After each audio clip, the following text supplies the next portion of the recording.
the meeting to order of the Citizens Advisory Council Committee on Wednesday, February 7th, 2024. If we can please stand and have the Pledge of Allegiance. Pledge allegiance to the flag of the United States. One nation under God, indivisible, with liberty, justice for all. All right. Staff, please roll call so we can establish a quorum. At this time, I'm only asking those CAC members attending in person to respond by saying here when I call your name. I want to remind you to unmute your microphones by pushing the button on the base prior to responding. Ryan Rossi, Here. Lily Charlotte Landstrom, Here. Aquanette Tyson Thomas, Kate Layden, Here. James Garvin, Here. Mark Bruner is excused, Linda Hess, Here. Paula Ryan is excused, Jim Knight, James Bonfiglio, Here. Sammy Brown,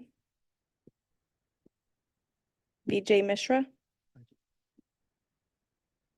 Francisco Gill is excused, Myron Uman, Here. Harleen Kennedy is excused, Brian Rosen, Present. Greg Fagan, James McCormick, Here. Gwendolyn Lowry, Albert Richwagon, Here. Win Dang. Here. Thank you. We have quorum. Staff, is there any modifications to the agenda? Yes, Mr. Chair, the following members are requesting CAC permission to participate remotely. Sammy Brown, can you please list your reason for attending virtually?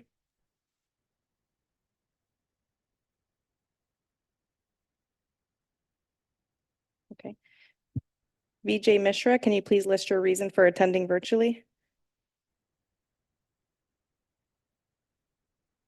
We do have Aquanette Thomas, but she's not accepting the promotion to panelist. The other two are on. No. And then we have Jim Knight. Can you please list your reason for attending virtually? Yeah, had a hernia operation yesterday. Thank you. I saw it was I just want to ask her again. CAC members, are there any objections to allowing those present virtually to participate remotely? I'm sorry, Mr. Chair. Can Aquanette please list her reason? She just joined.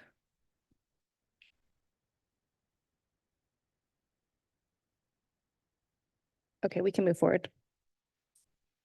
So right now, are we allowing Aquanette Tyson Thomas? Hi, good Thomas and Jim afternoon. Knight? I'm sorry, I just got the panelist link just now and accepted. Right. Yeah. I apologize. Aquanette, can you repeat that? I just recently received the panelist link. So that's how I'm, on. Previously when my name was called, so I wasn't accepting the link. I never received it until now. Oh, So I just okay. want to put that on the record. Now, quick question, did you go in the system or did you keep the test? I think we heard that you were, sorry, we were turning our volume up in the room, that you didn't receive a link to the meeting originally? The panelist link, I heard that I was sent a panelist link, I didn't accept it. Okay, understood. We were wondering about the, so on our operating procedures about participating remotely, we're wondering about a reason for attending virtually. Yes, so I have a scheduling conflict. So I have my corporate executives are in town and we have a meeting at 2:30. Thank you. Thanks. CAC members, are there any objections to allowing those that are on virtual to participate remotely? Seeing none, these members are approved to participate remotely. Ruth, please note their attendance in the minutes.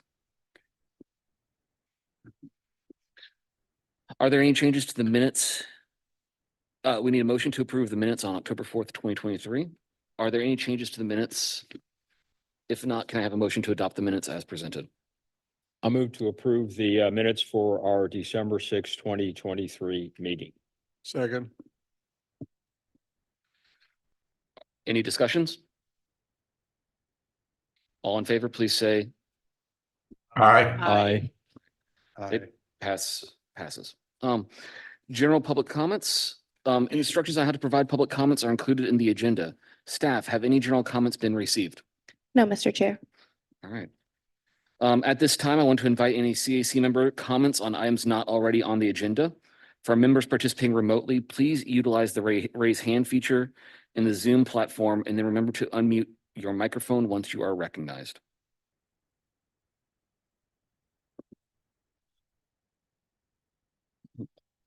All right, we have a couple comments. We'll start with James. Hi, thank you very much. Yesterday, I arrived from my Europe trip at the Miami International Airport and came to West Palm Beach via Tri-Rail. And it was again a great experience. I did the same thing last year. One thing I noticed though, and perhaps staff can liaise with Tri-Rail staff, is that at the Miami airport, there weren't enough, I didn't think there were enough benches outside to accommodate the people waiting for the train. A lot of people had to stand up, and if you're, especially people like me who are fat and old and tired from an 8 or 9 hour flight, they would like to sit down before, while waiting for the train to depart. So that's just a suggestion. Maybe staff can talk with Tri-Rail staff to see if they can improve the seating for people waiting for Tri-Rail, especially at the main stations. I can understand, having not so many at the stations in between, but I think it's important, for example, also at Fort Lauderdale's airport stop and things like that. So that's my comment. Thank you. All right, thank you, James. Any other comments? Um, Go ahead. Wendy. hi, James. I think there's a couple new members that, Yes, nope, that was next on the list. oh, I apologize. Oh, no, I know we have joining us for the first time today is Linda Hess from Palm Beach County District 1. So I just want to say welcome to the Citizens Advisory Committee. And if you could just introduce yourself and tell us a little about why you're here. Hi, thank you. My name is Linda Hess. I am a transportation engineer and I work and live in Palm Beach County and very much look forward to being a part of this board. Thank you. Thank you very much. Love having you here. I just want to take a couple minutes real quickly to just go over a couple of things. We've had a lot of new members join this committee over the last couple of months. So we just want to take a moment and just go over a couple of things about how the committee operates and how we kind of are structured. So really the purview of this committee is to provide a citizen's eye view of ongoing transportation issues in Palm Beach County. The CAC provides comments and recommendations with respect to the concerns of various segments of the community regarding their transportation needs. We are to issue feedback on the things brought before us and share our thoughts with presenters and staff. We are purely advisory and only have minor influence on staff priorities or time allocation. Ultimately, whatever we think or say has to go to staff, then to the governing board for further action. Okay, we are advisory. That being said, a record of the votes are taken and everything is of what is brought before us. The tally of which is given to the governing board, and if they have questions, they ask staff to elaborate. And staff will provide responses, and if needed, put us in touch with their respective governing board members that have questions. For distribution of materials amongst members, we all see articles or things we find of interest we may want to share with each other.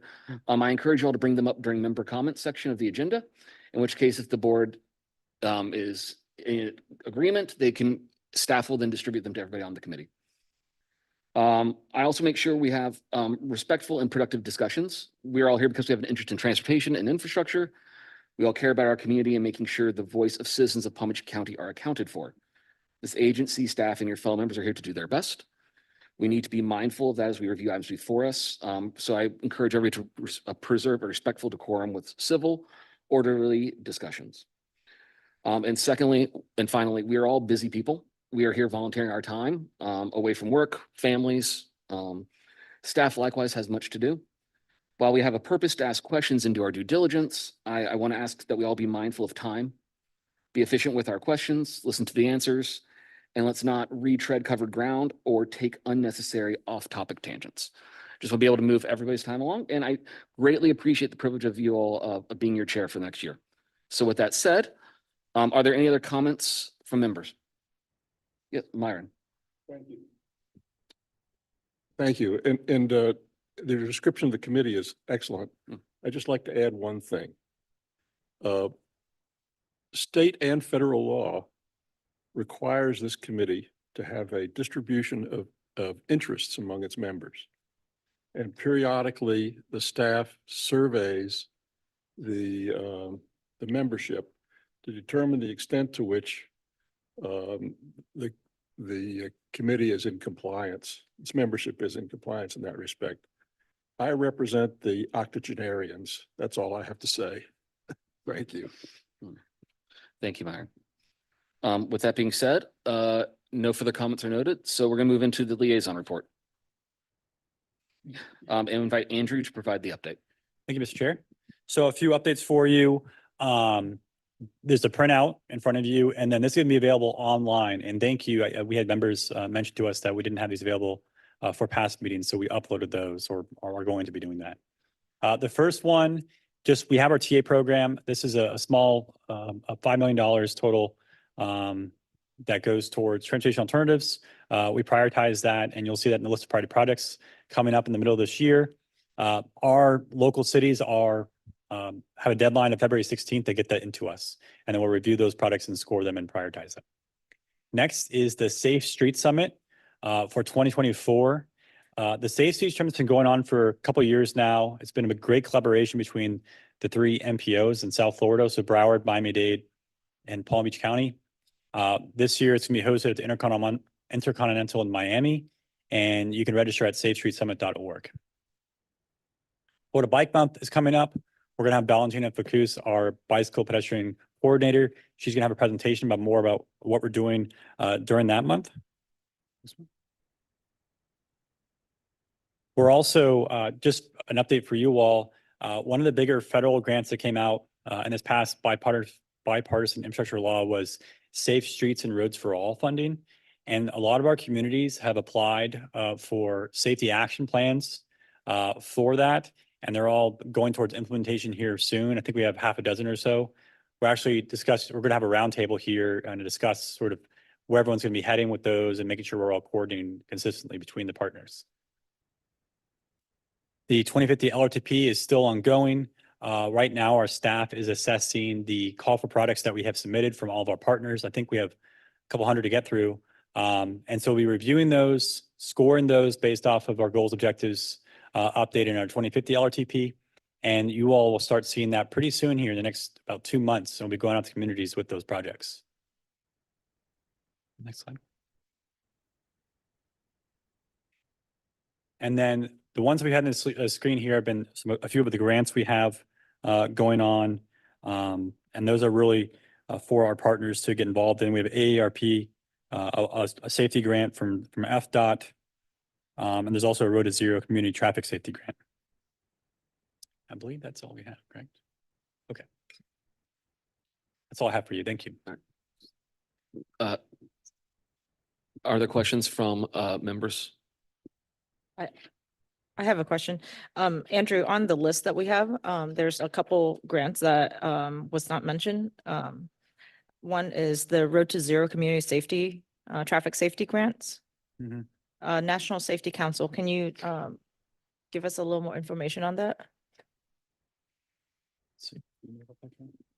Yeah, it's on this Mhm. form. I'll have Nathan answer that one. Thank you. Sure thing. So Nathan George for the record. And I can tell you a little bit because I reviewed some of these grants last year, but I can't give you a comprehensive review of what those are. But basically it's It's a grant program that National Safety Council, who runs the Road to Zero Coalition, puts out every year. It was a NHTSA funded grant opportunity. It's very small grants. Typically, they were looking for opportunities to highlight models that could be reused around the country. So it'd be like anything that is working in one place and could be replicated elsewhere. We have a group called the Doubling Down on What Works Working Group that I'm a member of at Road to Zero.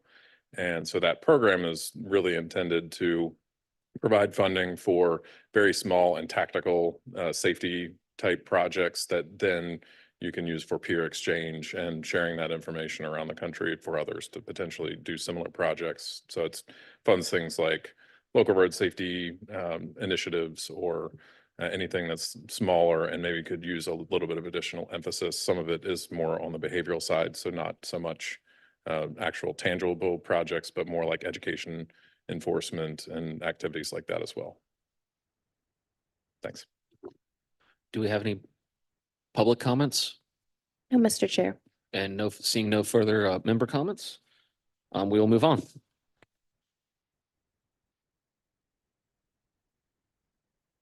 Our next is item 2A, motion to recommend adoption of 2024 safety targets. I invite Valentina Ficuse, pedestrian bicycle coordinator, to present this item.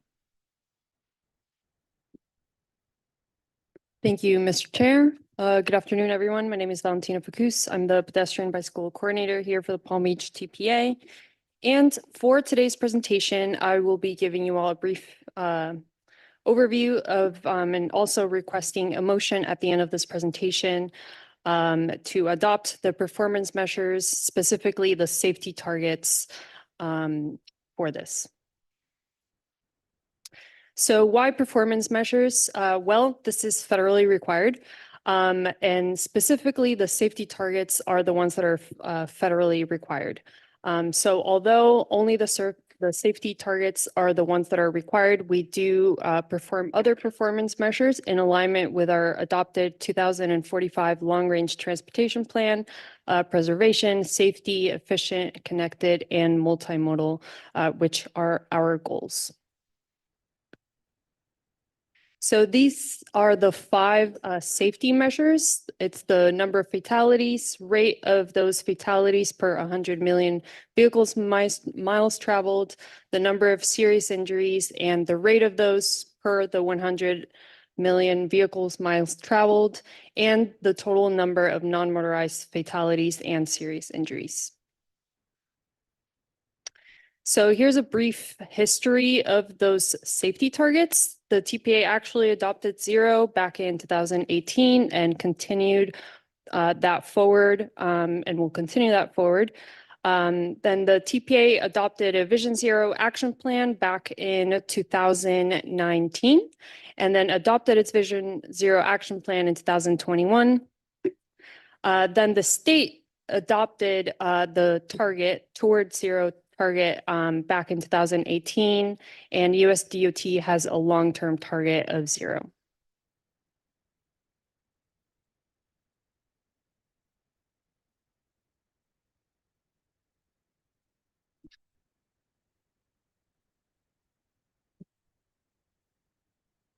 Yeah, so this is just a screenshot of our safety performance measures. As you can see, fatalities are on the rise.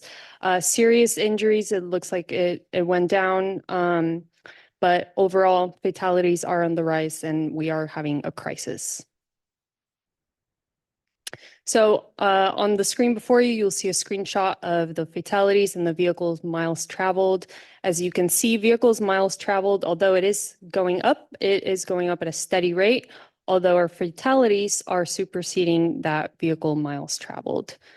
And similarly, with our population, we all know that there's people that continue to move to Palm Beach County, therefore population continues to increase, although it is at a steady rate, and our fatalities are at a higher rate than our population. So why do we do the performance measures in the first place?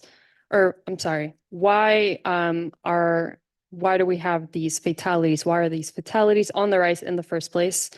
Well, really the root of the problem is because of how we're designing our roads. that's the root of the issue. And as you can see on the screen, our intersection crashes are one of the highest crashes for serious injuries, and same with lane departures. So it's really how we are designing our roads. So what are we doing about it? Well, at both at the national and the state level, at the national level, there's the National Roadway Safety Strategy, where the department has a comprehensive approach and they implement the safe system approach to try and reduce their fatal and serious injuries. And same with the Florida Department of Transportation. They have a strategic highway safety plan where they have the 5 emphasis areas as shown on the screen. And we try to align our efforts with the state and the national efforts as well. So on the TPA side of things, what we're doing about it, we promote our complete streets policies and try and get our 39 municipalities to adopt those policies.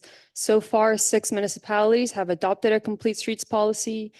Similarly for Vision Zero policies, 13 municipalities have adopted this.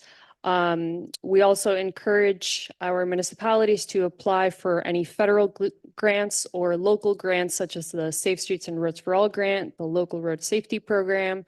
7 municipalities, 7 of our 39 municipalities have applied for a Safe Streets and Roads for All grant. 1 district, the Indian Trail Improvement District, and our very own Palm Beach County did apply for the Safe Streets and Roads for All to develop a Safe Streets or a Vision Zero action plan. So we are excited to see that go through and make improvements to our road. Locally here, we also have our Transportation Alternatives Program, which does focus on pedestrian and bicycle safety improvements. So we do offer that to the municipalities and the county for them to be able to apply for that. Locally also, we host and we participate in approximately 40 events annually. We also conduct walk bike safety audits to get stakeholders such as the public and any roadway owners or maintaining agencies to come and look at the existing conditions of the road and see what we can improve from there. So as I mentioned, we do have a Vision Zero action plan that was adopted April 18th in 2019 and was updated in 2021. The TPA created this goal to eliminate all traffic-related fatal and serious injuries within our county. And within this plan, we have 3 main actions: the policy, funding, and culture actions. Although I do want to emphasize that these actions are solely focused on the metropolitan planning level. We don't own or operate anything. So Vision Zero action plans are going to look different for a municipality level versus a metropolitan planning organization level. So here are just a few summary points of where we're at for a Vision Zero action plan. There was recently passed a law, House Bill 317, Senate Bill 258, for permitting automated speed enforcement for school zones in specific. And if you are interested in learning more about this, we can talk more offline. But actually, the city of Jacksonville was one of the few municipalities within the state that has implemented this already. So next, for policy action 1.3, we do have a speed management plan scope on the work underway to try and find an appropriate target speed for our roads to try and reduce that posted speed limits and control our speeds. Next, we have the funding action 2.1. The TPA has worked with FDOT and Palm Beach County to apply leading pedestrian intervals at Atlantic Avenue and Homewood Boulevard, and also Southern Boulevard and Parker Avenue, which actually at one of those locations, we were able to collaboratively do this with FDOT in Palm Beach County, thanks to a public comment that we received from our comment map. So if you would like to make improvements to our road, I highly encourage you to make public comment on our map so that we can bring it forward to those roadway owners and maintaining agencies. So here's some of the major updates as it relates to policy documents. The biggest one there is the manual on the uniform traffic control devices, which is a federal document for informing the traffic control devices, signals, and pavement markings. So at the state level, what FDOT does is they adopt this, and they have 2 years to adopt the MUTCD. They haven't adopted it yet, but those are some of the updates that are required or that are provided in this new MUTCD. FDOT also provided an update to their FDM and their traffic engineering manual. They do this every year, and on the screen there we have a new criteria that was provided, which is an example of a sidewalk level bicycle lane. And again, this is a screenshot of our safety performance measures. Fatalities are on the rise, so it's good to keep track of this. So with that, I'd like to request a motion to recommend adoption of the safety targets. Staff, are there any public comments on this item? No, Mr. Chair. All right, are there any member comments? Yes, we'll start with James. Hi, thank you. Last year, I opposed the policy of 0 fatalities because it was an unrealistic goal. And nothing in the past year has occurred to change my opinion. In fact, the rising fatalities show that it is a very unrealistic goal. And I retain my position that advocating a goal of 0 when it's unrealistic and impossible to achieve just doesn't make sense. So I'm not going to offer an amendment to this, but that's my opinion. Thank you. Next is Myron. Thank you. I'd like to say a few words about context. This is fine. I have no problem. But we really ought to understand the context. There's an excellent article in the New York Times Magazine a couple of weeks ago, which I provided a copy to Andrew, that described some of the context for this problem. For 30 years, traffic fatalities have been on the decline nationwide. And during the pandemic, there was a rather alarming increase in traffic fatalities nationwide. The experts, whoever they are, attribute this to 3 problems. One is speed. They have data. During the pandemic, people started driving faster for some reason, for whatever reason. Speed increased, seatbelt use decreased. The second big factor is distraction. Alcohol-related accidents are up significantly. We know, I think we discussed about a year ago, the state of Texas decided that based on data, that it took down its funny signs warning people to put on seatbelts and things like that, because they discovered that traffic accidents in the 5 miles after those signs went up when they put those signs on. And now I believe the Federal Highway Administration has asked all states to take down those kinds of signs. I know New Jersey has done that because they were distracting. And of course, there's cell phones. There are very few data on cell phones related accidents because of privacy considerations. The police investigating accidents really don't take the time to do all that need to do to find out whether a person was actually using a cell phone while driving, but it's up. And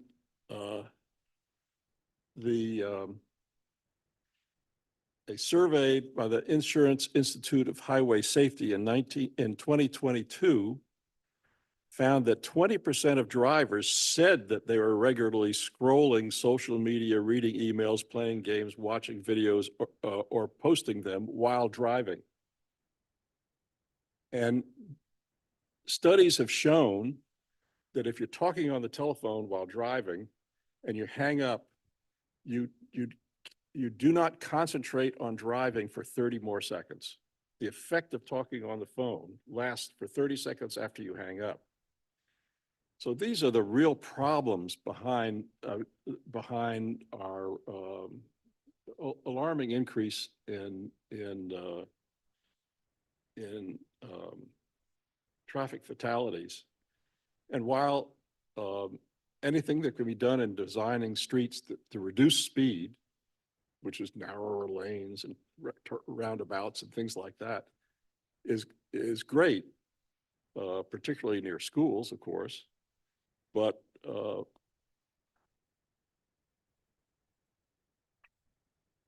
I just worry that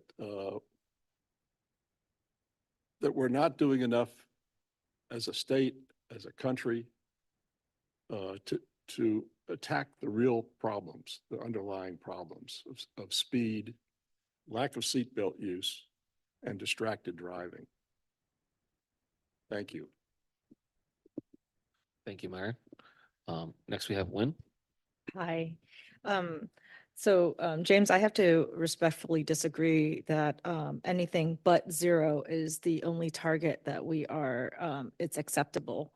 And I think that's the foundation principle of Vision Zero, is that anything but zero is unacceptable. Because we're talking about serious fatalities. These are death on the roads. And I agree with you, Myron, like everything that you spoke about, it's like speed as far as like the safe system approach, right? It's not just the design of the road or the people or the vehicles or anything like that, but on top of that is really safe speed. And it's all about crash severity. So, and sometimes I think our constituents or our cities, and a lot of people relates that to more cars on the road. It's traffic is bad, so let's figure out how to move traffic. But if anything, a little bit of congestion is a reduction of speed, and that reduces the severity of the crashes. Right? Those are just maybe fender bender, a nuisance to our travel as we traverse through our town. But essentially, it reduces the severity of crash. So I think having the TPA taking the leadership into doing a speed management study for this the county is very important. And we have to talk about speed first, and then of course that comes down to users, the people, the education, the enforcement, which again it's a balance between everything. But I do agree that anything but zero is the only acceptable target. The other thing that I am a little concerned is, and I agree, I don't think we're aggressive enough in the type of work that we're putting into this. A lot of our cities have a Vision Zero action plan that targets 2030. And the plan is not in place. So you're talking about less than 5 years, right? About 5 years for us to target zero. So what does that take? What type of projects, what kind of initiatives do we have? I think so many times that we, had all these discussions of like, oh, we need to do more, but are we doing enough? Are we being aggressive enough? Because if you look at the county and the county itself, we still have widening projects throughout the county because we still value moving vehicles through an intersection quickly and more efficiently. So it has to be a balance. Thank you, Wynn. I see we have a virtual comment from VJ. Yes, let me first of all second what was sent by UN, that even 1 is extra. I'm like, where's the limit? 1, 2, 5, 10, what's the limit? How much are we going to say that is an acceptable level of death we are targeting? I don't think that we are in that business, so we should be never even considering the fact that it's something that we're going to live with, having anything bigger than 0. So let me definitely second that, and if needed, I will definitely bring up the item that is in front of us for the approval of the committee. The other thing I want to bring up to share with Myron is that right now legislature is going through, they have a bill in front of them, which is considering completely hands-free. I'm like, you cannot have anything in your hands when you're driving. If it goes through the legislature, I'm assuming that would lead to some reduction. Not sure how much it's going to affect. I'm hoping that it has to be some kind of study that the DOT has done. But there is an active legislation going through the state. Hopefully that will have some positive impact to this. But the reality is that the kind of driving culture we are getting into, more distracted driving, more distractions in the vehicles are there. The only way we can do is to reduce some of these distraction. And I think this bill that is going through the legislature is a right effort in that direction. That's all I have. Thank you. Thank you, Vijay. Myron? Just to respond, it's not clear that that it's actually holding the object in the hand. It's the concentration on what you're talking about, and it's to be determined whether requiring hands-free will solve this problem.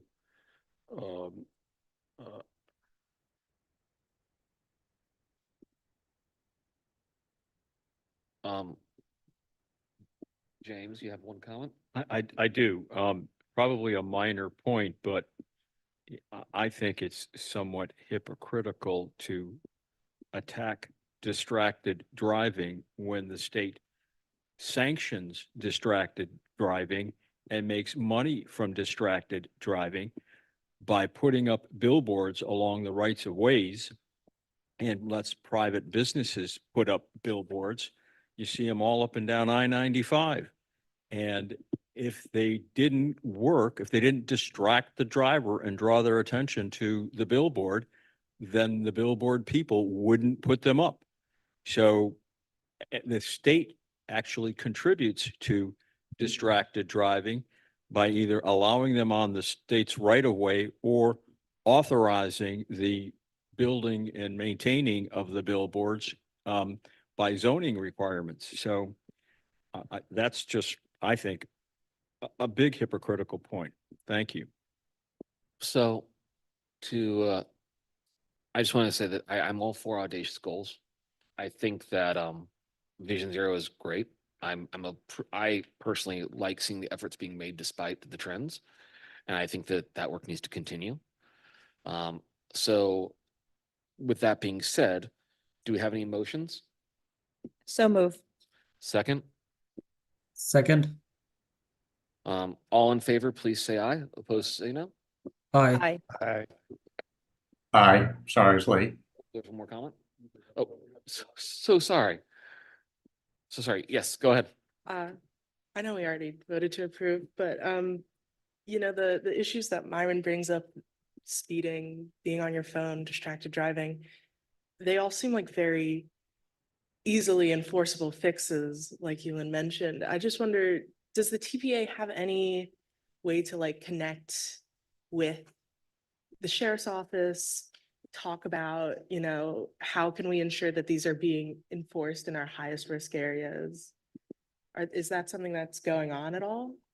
Yeah, absolutely. And we actually, the TPA does have a Vision Zero action plan. So we have a committee consistent with the safe system approach, which means bringing in not just engineers and planners, but also people in the police department, the health industry, educators, everyone together working towards that zero goal. So we actually, in our Vision Zero advisory committee, we do have some police officers in that committee, so we can definitely bring it up to them. Also, the state does have a I can't remember exactly off the top of my head what it's called, but I think it's high visibility enforcement, what the state has, which is basically what they do is they go through all the high crash areas, and instead of giving out tickets, they give out informational resources to educate the public on speeding and for bicyclists to watch out for bicyclists, and educating them on sharrows, bicycle lanes, all things of that sort. So.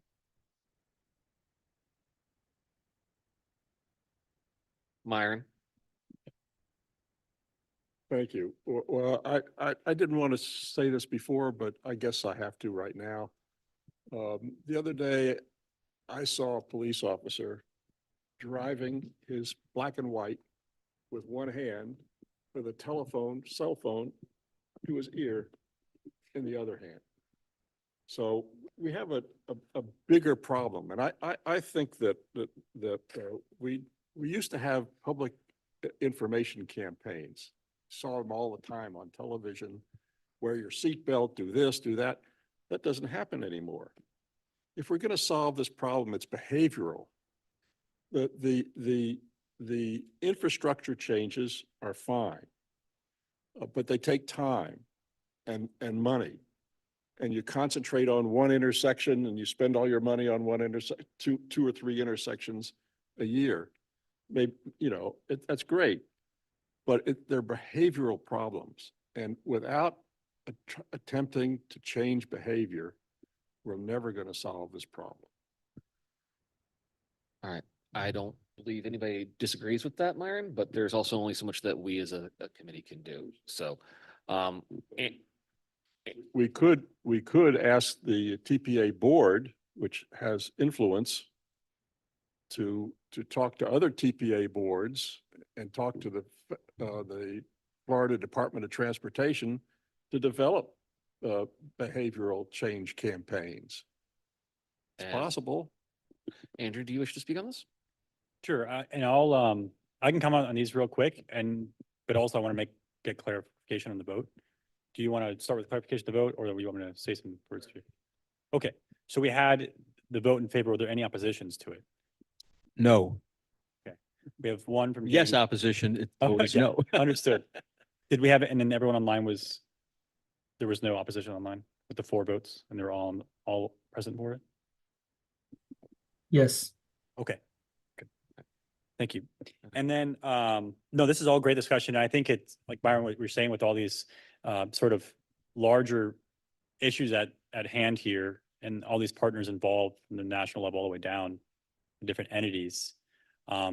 We have this Vision Zero action plan, and when you look at the status report card there, if you're seeing things, we can always take more recommendations about how we can push more actions, as long as we can like frame it in a way of what a metropolitan planning organization can do with its other agencies. That's always sort of how we want to approach it. So obviously they're like larger, campaigns here, actions that go forth with other stakeholders. But we're trying to gear that part to see what does an MPO really have, more influence over. But obviously it's a greater discussion outside of just what we're going to be able to fund and design as an MPO. But I want to make that point, we did have an action, we have an action plan. If you have any other suggestions in there that we want to consider, make sure you consider it in the light of how we can approach it as an MPO. Thank you, Andrew. All right, we're going to move on to information items. 3A, amendment number 3 to the TPA's 2045 long-range transportation plan. I want to invite Nathan George, long-range transportation plan coordinator, to present this item. Good afternoon, everybody. Nathan George again, Long-Range Transportation Plan Coordinator here at TPA. So I'm going to walk you through the LRTP Amendment number 3. You might be thinking, we're working on a 2050 plan. Why are we looking back at the 2045 plan? You might also be thinking, why are we doing another amendment? We just did this recently. So I'll walk you through the purpose of this amendment, why we're really here to talk about it, and why it's a really exciting and important part of the process as we're looking forward to that 2050 plan that we're currently working on. So as I mentioned, we just adopted another amendment, amendment number 2 in October of last year. And that process was really about our federal and state funds and making sure that we had financial alignment. So call this the bookkeeping exercise. We went through that process to make sure that our TIP and STIP consistency with those projects, make sure that all the dollars line up with the state's plans. Also re-demonstrate fiscal constraints, so make sure that the revenues that are coming in match the expenses that are going out. So as I like to refer to it, that was really more of a fiscal update just to make sure that all the dollars line up. This amendment we're bringing forward as a process to incorporate updates from our locals. And I'll walk you through the rationale for why that's important, but it's really about incorporating locally funded projects, the things that we're not required to report on because we were committing dollars to them, but we're required to report on because they make major impact in our region. And by incorporating them, we're demonstrating that TPA supports these projects, that they provide some level of benefit, but we're not currently attributing state or federal dollars to them.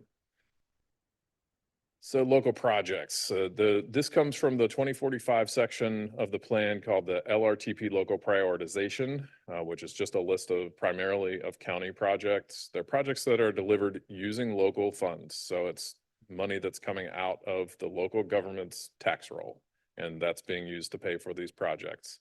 State and federal funds are not currently attributed. Like I said, that could change by including them into the LRTP. And TPAs concurred that they provide regional benefit. So we're not talking about your local neighborhood streets, a sidewalk that would not provide a larger regional benefit, but these are really about projects that will move people around our region, our major roads, and some of the minor ones that connect everything. The goal. So this is the number one reason we're going through this process. It's the exciting part. It's about bringing more dollars to transform this region. So as locals are doing work and they want to pursue funding opportunities that come through the federal transportation bill, so Bill IIJ, as you may hear us refer to it, or bipartisan infrastructure law, has a lot of grant funding opportunities, and they're looking for opportunity. They want to give you the funds. We need to make sure that your project's in the plan. Brightline is an example where a huge infusion of federal dollars came in. That project was in our plans. Would it have been built? Most likely. Would it have been on the same timeline? Most likely not. $16.4 million is a pretty significant infusion of dollars to get that project built a little bit faster. So that's really the importance of taking your dollars and multiplying them. I included an excerpt from the 2024 Notice of Funding Opportunity for the RAISE Grant Program to highlight for everybody the importance of having these plans, your projects in our LRTP. So when the federal government is looking to distribute those funds out of their discretionary funding pots, they ask, is your project in the local plans, so the regional or the state plans? Because if it's not, you need to then tell them how you're going to get it into the plan. If you don't get it into the MPO's plan or the state's plan, depending on which one it needs to be there, the answer could be no. They might say, well, you haven't demonstrated that you're coordinating regionally, you haven't demonstrated the benefit. So they could say, we're denying the grant request. So it's really important to have these plans, CIPs, and the local transportation plans all talking together. So I'm going to walk through the 4 projects that were submitted. We messaged out to everybody that we were intending to bring this forward to let folks know if you want to pursue discretionary grants this year, let us know. 2050 plan after this year. So the 4 projects that we got in, the first one is a project from West Palm Beach to construct an extension of Fern Street. I referred to it this morning as a very modest road construction project, but it does have more substantial impacts of connecting across the South Florida Rail Corridor, just south of our intermodal tri-rail station in the downtown area, West Palm Beach. So that would be construction of a 4-lane road that would connect Australian Avenue to Tamarind. Really provides a reliever for Okeechobee Boulevard. So it would be a great connectivity enhancement that would also improve pedestrian and bike circulation. So it provides a lot of multiple benefits. One other highlight I want to point out here, there are committed funding dollars that are showing up on the table. If a project did not have funding committed, it's a local desire, but it's not a locally funded project until there are dollars attributed. Second project to highlight, this is an example of one of those projects that was submitted and successfully received discretionary grant funding. We're incorporating it with this update to make sure that our plan is consistent with what the Fed has done by awarding West Palm Beach on the Rise, a neighborhood traffic enhancing project up in the Palm Beach Lakes Boulevard area. So that project's already been funded. We're incorporating it with this plan update just to be consistent with that funding award. The other two projects to highlight for you come from Palm Beach County. These were two bridge projects and two priorities that they wanted to make sure were included so they could pursue potentially discretionary funding. The first is the George Bush Boulevard over the Intercoastal Waterway Bridge Replacement, or ICWW as Intercoastal Waterway. And that's to reconstruct an existing bascule bridge that the county has maintenance responsibility for. That's currently in design or has some design funds attributed to it. So that project is being added. The second project is already in the plan. These two come out of our operations and maintenance bridges. We treat separately. So they come out of just the next table down for operations and maintenance. And so this Palm Beach Lakes at Florida East Coast Rail grade separation, that project's also got some design funding attributed to it. And we were just updating some of the information that was shared with that project. So a little bit more administrative of an update with that one, but wanted to make sure we highlighted it for you. So this is a map showing you the 4 locations of those projects. Again, 3 of them are in the West Palm Beach downtown area. And then the project that I highlighted, the George Bush, is down in the Delray area, kind of on the north side of downtown Delray. Next steps for this update. So this is similar to how we did things last time. We're allowing the 45-day review for the public before we adopt this plan. So it will be an action item when you see it again. So we posted that notice February 1st. Folks can share comments on the proposals or anything that's missing. And I'll highlight that if anybody did not submit something, we can be sure to get those comments and try and incorporate it before we post our agenda for next month. But otherwise, we'll plan to bring this back next month and report on you for adoption for, in the committee's case, recommendation to approve. So we're briefing all the committees in the month of February. We'll bring them back for second reading in March, along with any other highlights that we may have to share for adoption at the March 21st board meeting. That concludes the presentation. I'll be happy to answer any questions. Staff, are there any public comments on this item? No, Mr. Chair. Do we have any committee members for comment? Yeah, yes. Lynn? I am personally involved with 2 of these projects in reference to the city of West Palm Beach. So I will be recusing myself from all discussion and voting on this matter. Please note that, staff. That being said, are there any other comments from the members? Are there any virtually? No, Mr. Chair. All right. That being said, thank you very much, Nathan. Thanks. Next, we have informational item 3B, Florida Bicycle Month. I'd like to invite Valentina Facuse, pedestrian bicycle coordinator, to present to this item.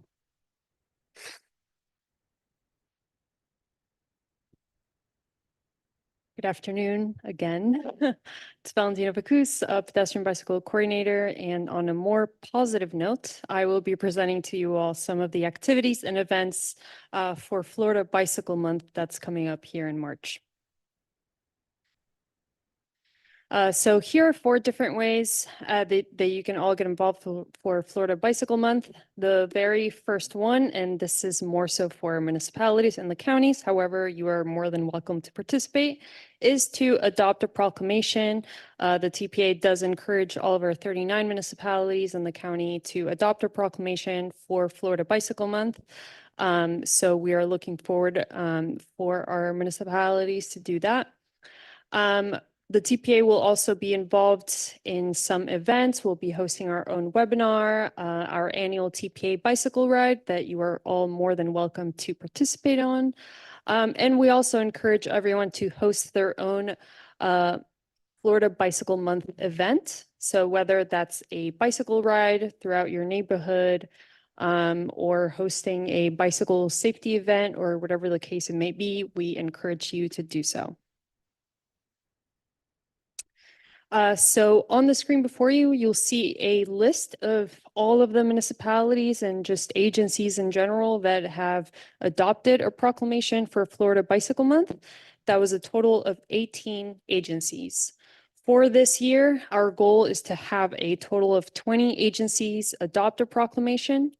And in the backup agenda, you'll actually have seen a template for this proclamation. So if you're interested in adopting this proclamation, you are more than welcome to use that template. So on the screen before you, you'll see some flyers of some activities and events that were hosted for Florida Bicycle Month. The city of West Palm Beach typically hosts a Bike to Work Week. Bike to Work Week is actually a nationally recognized event during the May month for National Bicycle Month. So they actually took that idea and did the initiative for March, and I believe they will be doing that for this year as well. So the TPA will be collaborating with them and attending for that event. We also have heard from other municipalities. I believe the Village of Palm Springs and Lake Park will also be doing some events. If you all know of any events, please let us know. Send it our way so that we can promote it and get more participation. So on the screen, you'll see some of our events that we will be hosting. The first one is on Tuesday, March 12th at 9 in the morning, a safe bicycling webinar. I will be making a presentation on the many benefits of cycling, also educating the public on bicycle state laws, and also providing some resources that are out there. Then the next day, Wednesday, March 13th at 2:45 p.m. The TPA is collaborating with Lake Worth Beach CRA and Safe Kids Palm Beach County to provide a helmet fitting event in Lake Worth Beach along Lucerne Ave to target the students at Lake Worth Community High School and provide them some free helmets as well as some bicycle safety materials and curriculums. And next, we have our TPA annual bicycle ride towards the end of March, March 29th at 8 in the morning. We do not have the details for that yet, so stay updated for that if you've signed up for our newsletter, or you can check our website at palmbeachtpa.org/events. So save the date for that. It's going to be in West Palm Beach, March 29th at 8 a.m. And that concludes my presentation. I can take questions at this time. Staff, do we have any public comments? No, Mr. Chair. Any committee members? Wynn? I'm sorry, I'm very talkative today. Ryan and I would like to make an announcement. The city of Boca Raton is hosting our bike ride on March 9th at 9 a.m. and we're going to be biking the El Rio Trail. We'd like to share that information next meeting if possible. We are also going to be taking the proclamation to the city of Boca later that month. I believe either the 26th or the 27th, which is for the city council to approve a proclamation. So we'd like to invite anybody, any committee member to come and celebrate with us for Florida Bicycle Month. Thank you, Wynn. Any other comments? Seeing none, we're going to move on. Thank you, Valentina. Thank you. Administrative items 4A through 4E are informational only. There will be no staff presentations unless requested by a committee member. Any requested? Seeing none. Excuse me, Jim Knight would like to make a comment. He's virtual. Yes, Jim. I just wanted to say thank you, Lynn, for bringing that up, the Boca trial, because my son's out west and I don't have the truck, so I'm going to go to the Boca one on the 9th. Thank you very much for bringing that to my attention. Thank you, Jim. All right, going back to administrative items number 4, any requests? Seeing none. Are there any public comments on these items? No, Mr. Chair. All right, Andrew? Sure, just a few more updates. We had a request before about seeing some other presentations from transportation providers. We're looking to schedule one in April for the airports. And then also, Myron, we referred to a New York Times article. Would you like that one to be sent out to the committees? Would everybody like that to be sent out? Sure, yes, please forward it. Okay, that's all. All right, that being said, I want to remind everybody that our next CAC meeting is scheduled for March 6th, 2024. At this time, our meeting is adjourned. Thank you.